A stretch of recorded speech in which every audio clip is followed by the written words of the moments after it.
हम इस pilot project Netarhat steel firing range से प्रभावित लोग अपने पूर्वजों की धरोहर जल जंगल जमीन की रक्षा करने हेतु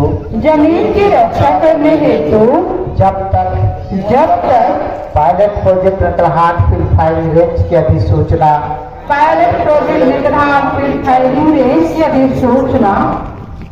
रद्द नहीं हो जाती तब तक अहिंसात्मक सत्याग्रह आंदोलन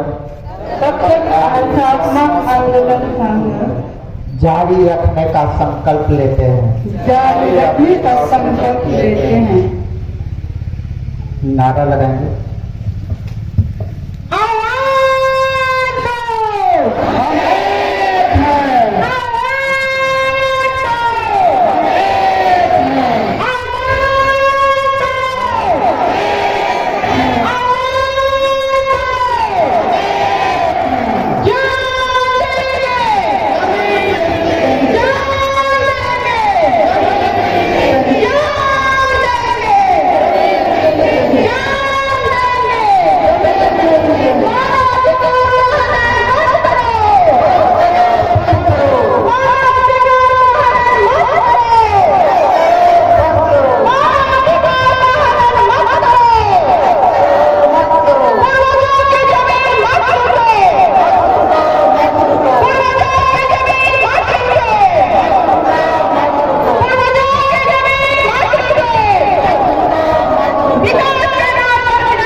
आप सभी काफी परिस्थितियों के बावजूद भी इस आंदोलन में 22 के उस दिन को याद करने के लिए जब हमारे माता पिता सेना के सामने खड़े होकर के सेना को मजबूर करने पर, सेना को वापस लौटने पर मजबूर किया था, उसकी याद में और आने वाली पीढ़ी को इस बात की याद दिलाने के लिए हम यहाँ एकत्र होते हैं कि हम अपने जल जंगल जमीन की रक्षा करेंगे, अपने पूर्वजों द्वारा दिए गए धरोहर को बचाने के लिए, अपने आदिवासी अस्तित्व को बचाने के लिए हम इस संघर्ष को आगे बढ़ाएंगे। आज हमने संकल्प लिया है, आने वाले दिनों में इसी संकल्प के साथ नेतरहाट आंदोलन को और अपने जल जंगल जमीन को बचाने के लिए अपनी आवाज बुलंद रखेंगे। आपके इस पूर्ण सहयोग के लिए केंद्रीय जनसंघर्ष समिति की ओर से मैं आप सभी को धन्यवाद देता हूं।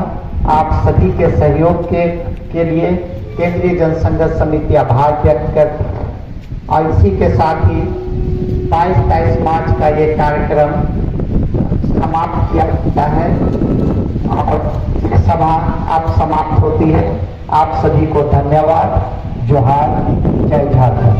जय झारखंड। पूरा डूबने से पहुंच जाएंगे आप, हड़बड़ा करके लौटने की आवश्यकता नहीं है, जा करके भी कोई काम होगा नहीं। इसलिए जितने भी वाहन चालक हैं उनको आप साफ हिदायत कि आप आराम से जाए, किसी तरह की दुर्घटना ना घटे, ताकि दूसरी दुर्घटना